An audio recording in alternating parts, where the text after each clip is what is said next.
Imagine trying to land a massive commercial jet where the sky itself works against you. The air is so thin that engines struggle to breathe, wings lose their grip on physics, and even your body fights for oxygen. This is not a disaster scenario. This is a runway on the Tibetan Plateau. Welcome to one of the most extreme environments ever conquered by modern aviation.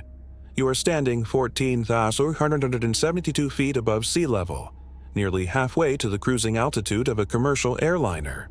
At this height, air pressure drops by roughly 40%, stripping aircraft of lift and turning every landing and takeoff into a calculated gamble. Many engineers were adamant. Constructing a fully operational international airport here, built to global standards, was simply impossible. The problem wasn't just flying, it was survival. Thin air demands brutal speed for takeoff. No margin for error, no compromises. And as if that weren't enough, engineers also had to confront an even bigger challenge: building itself. How do you pour concrete when temperatures plunge below freezing and hurricane-force winds sweep across a barren plateau? But before we begin, don't forget to like the video and subscribe to our channel. Against all expectations, China didn't just build a terminal here. It erected a $250 million futuristic structure that looks like a flying saucer dropped onto solid rock. A facility that defies nature, rewrites engineering limits, and transforms an empty high-altitude wasteland into a strategic gateway to the skies. But how does this airport survive the brutal Himalayan winters? What technology lies beneath that silver dome? And why was such an extreme project even necessary? To understand the true purpose of Daocheng Yading Airport, you first need to look at a map of western Sichuan. For centuries, this region was effectively a forbidden zone, sealed off by the towering Hengduan Mountains. Before the airport existed, traveling from Chengdu, the nearest major provincial hub, to Daocheng was an exhausting test of human endurance across nearly 500 miles. This wasn't a road trip, it was an expedition. Travelers faced narrow, twisting roads carved into sheer cliff faces, constant threats of landslides, heavy snowfall, and mountain passes rising above 16,400 feet. Even in good weather, the journey took at least 2 full days. In bad conditions, people could be stranded for an entire week.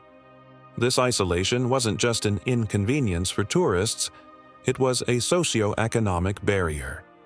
For the local Tibetan communities of the Garzei Tibetan Autonomous Prefecture, the lack of fast transportation meant limited access to healthcare, education, and economic opportunity. The region remained a breathtaking but impoverished island suspended above the clouds. China's Western development strategy demanded a solution powerful enough to bypass the mountains entirely. But geography eliminated traditional options. Building a high-speed railway through such extreme terrain would have cost nearly 10 times the national average and taken decades. Tunnels would need to be drilled through unstable, frozen rock at lethal altitudes. That left the Chinese government with only one radical choice: build an airport where airports should not exist. They had to go over the mountains. But building an airport at 14,472 feet wasn't just a logistical challenge. It was a declaration of war against geography. The goal was clear: turn a 48-hour nightmare into a 1-hour flight, effectively shrinking the province and integrating the Himalayas into China's modern economy. To achieve this, engineers had to build a facility in a place where the air is too thin to breathe comfortably and where even the construction machines struggle to operate. In aviation, altitude is usually a pilot's ally until you have to land on it. At Daocheng Yading, the main adversary isn't the rugged terrain or the freezing wind, but the physics of air itself. To understand why this airport is an engineering anomaly, we need to look at air density. At sea level, air is dense and rich in oxygen, providing the lift wings need and the oxygen engines require to burn fuel. But at 14,472 feet, the atmosphere is 40% thinner. This thin air changes everything we know about aircraft behavior. The first casualty of extreme altitude is engine performance. A jet engine is essentially a massive air pump. In the thin Himalayan atmosphere, turbines ingest far fewer air molecules, which means they produce significantly less thrust. It's like trying to run a marathon while breathing through a straw. Because the engines are effectively starved, the aircraft cannot accelerate as quickly as it would in cities like London or New York. To reach the speed required for takeoff, the aircraft needs much more runway. This brings us to the airport's most striking feature: its runway. Stretching an astonishing 13,680 feet, it ranks among the longest commercial runways on Earth. You would expect to find a runway of this length at an airport handling the massive Airbus A380, but here it's a necessity even for much smaller aircraft, such as the A319 or the Boeing 737. The tax imposed by physics is so high that even these mid-sized jets need every extra foot to lift off safely. But takeoff is only half the battle. Landing at this altitude is just as dangerous. Thin air reduces aerodynamic drag, which normally helps slow the aircraft during approach. As a result, planes must touch down at much higher ground speeds than usual. This places enormous stress on braking systems and tires. At Daocheng, landing isn't a gentle descent. It's a calculated high-speed impact where the pilot has almost no margin for error. If the brakes fail or the thrust reversers don't deploy immediately, the aircraft could easily overrun even a 4-kilometer runway. There's also a weight penalty. To operate safely in thin air, aircraft often cannot fly at full capacity. Every extra pound, whether luggage, fuel, or passengers, makes takeoff more dangerous. That means even if a plane has 150 seats, it may be cleared to carry only about 100 passengers to ensure it's light enough to climb above the surrounding peaks. Pilots must also contend with variations in true airspeed. The instruments may show one speed, but in reality, the aircraft is moving much faster over the ground than it appears. Designing a solution to these physical limitations wasn't just a matter of pouring more concrete. Flight software had to be completely recalibrated, and crews required specialized training. At Daocheng Yading, the invisible enemy of thin air dictates runway length, baggage weight, and even engine design itself. This is a place where human ingenuity must compensate for the fact that, according to the laws of physics, airplanes shouldn't be there. Building the world's highest airport wasn't just a construction project. It was a 24-month war against a hostile environment. In 2011, when the first teams arrived on the plateau, they encountered a landscape of jagged granite and permafrost soil that remains frozen year-round. The first major obstacle was the machinery itself. Conventional tractors and excavators are designed to operate with sea-level oxygen. At 14,472 feet, their internal combustion engines choked, losing nearly half their power. Engineers had to bring in specialized high-altitude equipment, essentially fitting the machines with turbo-like systems just so they could breathe. Then came the concrete crisis. To build a 13,180-foot runway capable of supporting jets weighing over 220,000 pounds, massive amounts of concrete were required. But on the Tibetan Plateau, temperatures can drop below freezing even on a summer night. If the water in the concrete freezes before curing, the entire runway becomes brittle and useless. The solution was a sophisticated chemical cocktail of antifreeze additives and accelerators, combined with thermal blankets to keep the runway's beating heart warm during the curing process. It was a race against time. Pour, treat, and cover before Himalayan ice destroyed the work. But the most fragile components on site weren't the machines. They were the people. Every breath at this altitude contains 40% less oxygen. Workers battled debilitating altitude sickness, severe headaches, and extreme fatigue. To keep the project moving forward at a rapid pace, the Chinese government implemented a military-level rotation system. Specialized medical teams remained on site 24 hours a day, and every worker was equipped with portable oxygen cylinders as part of the standard uniform. Despite these brutal conditions, construction advanced at a speed that shocked international observers. In less than 30 months, the mountains were leveled, the permafrost was brought under control, and the runway was completed.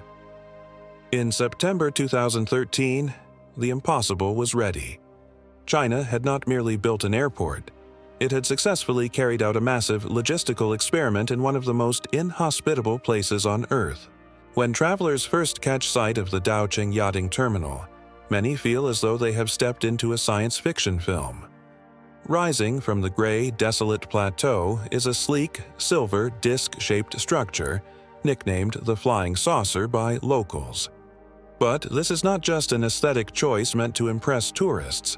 It is a masterclass in physiological architecture. In an environment where the air itself can drain your energy, every curve and corridor of the building was designed to solve a medical problem. The architects drew inspiration from the kata, the traditional Tibetan ceremonial scarf that symbolizes purity and welcome. Beyond the cultural symbolism, the circular non-linear design serves a critical function, minimizing walking distances. At 14,472 feet, walking just an extra 165 feet can cause a passenger's heart rate to spike and their oxygen levels to drop. By creating a centralized, compact core, the design ensures that passengers expend as little physical effort as possible moving from the gate to the exit. It is a building designed for people who are, quite literally, out of breath. The real magic, however, happens inside the walls. The terminal operates like a pressurized space station. Because the outside atmosphere is extremely thin, the building is equipped with a large-scale integrated oxygen enrichment system. As you walk through the concourse, you are not simply breathing mountain air, but a specially filtered mixture that reduces the effective indoor altitude to a more tolerable level. There are dedicated oxygen bars and emergency medical modules every few yards, ensuring that if a traveler suddenly suffers from acute mountain sickness, help and air are only a step away. Another hidden challenge of the Himalayas is the cognitive fog caused by hypoxia. When the brain lacks oxygen, people become confused and disoriented. To counter this, the interior design uses high-contrast signage. The lighting is extremely bright, and signs are simplified, with bold colors and large icons. The use of natural light is maximized through enormous panels of reinforced glass that offer 360-degree views of the surrounding peaks. This is not just for scenery. It helps the brain stay oriented by keeping the horizon constantly visible. The glass itself is a technological marvel, treated with multiple layers to block the intense high-altitude ultraviolet radiation while retaining internal heat. Even the materials were chosen for their thermal intelligence. The silver metallic skin of the disc is not there merely for appearance. It acts as a high-tech shield that reflects the intense sun during the day and functions as a massive insulator during the brutal Himalayan nights. The terminal is a closed-loop environment, designed to maintain a stable, humidified, oxygen-rich atmosphere regardless of the chaos outside. At Daocheng Yachting, architecture does not merely shelter travelers, it keeps them alive. It is the bridge between the hostile reality of the Tibetan plateau and the biological needs of the human body, a silver sanctuary in a land of rock and ice. Flying into Daocheng Yachting is not a task for just any pilot. It is a specialized mission that requires high-altitude certification. Because the air is so thin, the margin for error virtually disappears. Pilots must wear oxygen masks during takeoff and landing, not merely as a precaution, but to ensure complete mental clarity during the most critical seconds of the flight. Operational rules are strict. Most flights are restricted to the morning hours because in the afternoon the Himalayan winds become too turbulent and the weather too unpredictable. There is no instrument landing system capable of overcoming these peaks. It is a visual battle. Pilots must follow flight paths that trace the terrain, often operating below full capacity to ensure a sufficient climb rate to clear the surrounding ridgelines, which rise to over 16,400 feet. One miscalculation in airspeed or a slight delay in engine response and the mountain wins. At Daocheng, every landing is a testament to the perfect synchronization between advanced Chinese avionics and the steel nerves of pilots who challenge the roof of the world. Building a sanctuary in the sky comes at a high cost, and not only a financial one. While the $255 million investment may seem modest for a feat of this magnitude, the true price is measured by the impact on this fragile ecosystem. The Yading Nature Reserve, often called the Last Shangri-La, now faces a double-edged sword. On one hand, the airport has injected life into the local economy, transforming a 48-hour journey into a steady flow of tourism that sustains thousands of Tibetan families through new hotels and services. On the other, instant access to the Himalayas threatens the very silence that makes the place sacred. The rapid arrival of thousands of visitors each day places enormous pressure on local resources and ancient cultural traditions. There is also the environmental footprint. Emissions at high altitudes are more harmful to the atmosphere, and infrastructure expansion risks permanently scarring a landscape that was once untouched.